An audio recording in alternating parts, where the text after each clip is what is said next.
Bismillahirrahmanirrahim. Ini adalah musola Kiai Nu'man di Jogonalan, Pandaan. Musola ini merupakan salah satu musola yang boleh dikatakan bersejarah dan bisa juga dikatakan di antara musola yang tertua di kota Pandaan. Sesuai dengan namanya, memang ini musola wakaf dari Kiai Nu'man bin Kiai Haji Idris, dan beliau mendirikan musola ini. Dulu terbuat dari kayu, ya, tidak seperti bangunan sekarang. Sepertinya memang agak tinggi. Memang bangunan aslinya itu tinggi dan seperti musolah panggung. Ya, di sebelah selatan, menurut informasi, Kiai Nu'man membangun sebuah gudaan untuk tempat istirahat para santri yang belajar kepada beliau.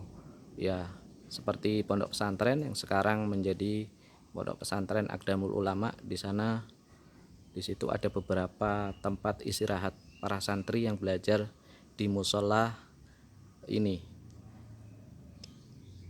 Kiai Nu'man merupakan putra daripada Kiai Haji Idris. Kiai Haji Idris adalah cucu daripada Raden Ngadiman yang makamnya ada di Desa Pecalukan, Prigen. Di musola inilah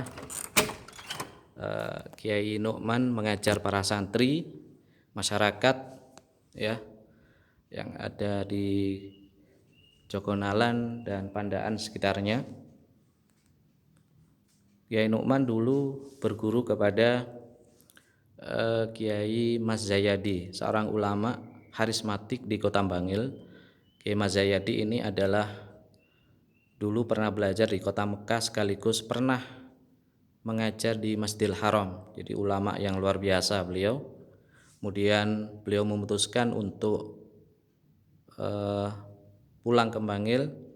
Nah, sepulang di Bangil ini banyak para santri dan bahkan para kiai yang belajar kepada beliau. Menurut informasi,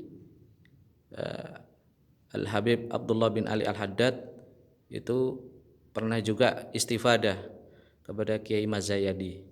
Dan Kiai Nu'man ini yang mendirikan musola ini dulu belajar ke Kiai Mas Zayadi Kota Bangil. Dari Pandaan ke Bangil naik kuda menurut informasi. Beliau putra daripada Kiai Haji Idris. Kiai Haji Idris adalah cucu dari Raden Ngadiman. Mbah Ngadiman ini adalah seorang keturunan bangsawan dari Kerajaan Pajang, Jawa Tengah, yang kemudian datang ke Pasuruan, Jawa Timur, dan menetap di Prigen. Menurut catatan informasi bahwasanya di musola ini pernah menjadi markas atau tempat berkumpul para laskar Hizbullah dari daerah Pandaan, Bangil, Sukoharjo atau daerah-daerah Pasuruan dan sekitarnya pada tahun 1945, yaitu pada saat terjadi perang Surabaya 45. Ya, laskar Hizbullah ini adalah laskar daripada santri para pemuda yang tergabung dalam satu pasukan namanya Hizbullah dalam melawan penjajah Belanda. Nah, pada waktu itu pada tahun 1945, ya, Kiai Nu'man memimpin para laskar Hizbullah yang datang dari berbagai daerah ini untuk singgah di sini dan membaca Hizbut Nasr yang disusun oleh Imam Asyadili. Ya. Jadi malam-malam mereka membaca Hizb Nasr, kemudian subuh mereka berangkat perang ke daerah Porong, Sidoarjo, ke garis pertempuran melawan tentara sekutu waktu itu, ya. Ya. Jadi disinilah tempat bersejarah, tempat bermukim dan bermalamnya para laskar Hizbullah. Sepulang dari berjuang di medan pertempuran, mereka juga menurut informasi istirahat di sini. ya. Jadi mereka sebelum berangkat itu membaca hizim, baca dzikir, baca wirid dan sebagainya untuk persiapan ruhani. Sepulangnya mereka juga beristirahat di musola ini.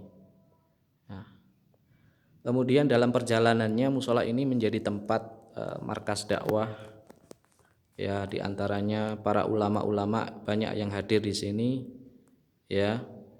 Ada Kiai Al Habib Salim Mulahela, seorang habaib yang alim di Kota Pandaan, dan bahkan Habib Abdullah Bil Faqih Malang pernah singgah di sini, ya. Dan beberapa habaib yang lainnya dari Kota Bangil, Habib Husin bin Abu Bakar Assegaf juga pernah di sini. Ya. Inilah musola yang nilainya bisa dikatakan memiliki nilai historis, ya. Mudah-mudahan kita semua bisa mengambil pelajarannya. Dan Kiai Nu'man ini ada peninggalan, ya, peninggalan daripada Kiai Nu'man berupa kitab-kitab, ya, tidak jelas ini ditulis oleh siapa. Yang jelas ini adalah kitab kuno, ya. Sampulnya ini sepertinya terbuat dari, covernya terbuat dari bahan dari kayu, kemudian kertasnya ini dari kulit. Salah satunya ini seperti manuskrip, ya. Ini manuskrip. Setelah kami tanya ke beberapa teman yang ahli dalam studi manuskrip, kemungkinan ini ditulis pada tahun 1800-an atau 1700-an, ya. Ya. Ini kitab Minhajul Abidin yang dikoleksi oleh Mbak Nu'man. Ya, kitab ini dimaknai dengan bahasa Jawa itu situ, ya. Minhajul Abidin dengan makna bahasa Jawa, ditulis dengan tangan, ya. Kalau ini ditulis sekitar tahun 700-an, kemungkinan ini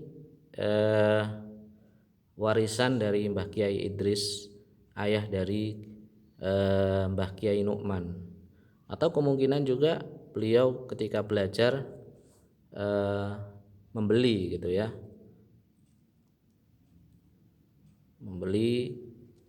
Dan di sini belum diketahui yang menulis tangan ini siapa, tapi di sini ada informasi yang ditulis dengan bahasa Jawa, dan situ ada simbol yang menunjukkan tahun, ya, antara tahun 1700-an dan 1800-an. Simbol-simbol berbahasa Jawa ditulis dengan huruf Pegu. Selain kitab ini ada beberapa kitab, ya, kitab fikih dan bahkan Al-Qur'an ditulis dengan tangan, ya. Semuanya ditulis dengan media kulit.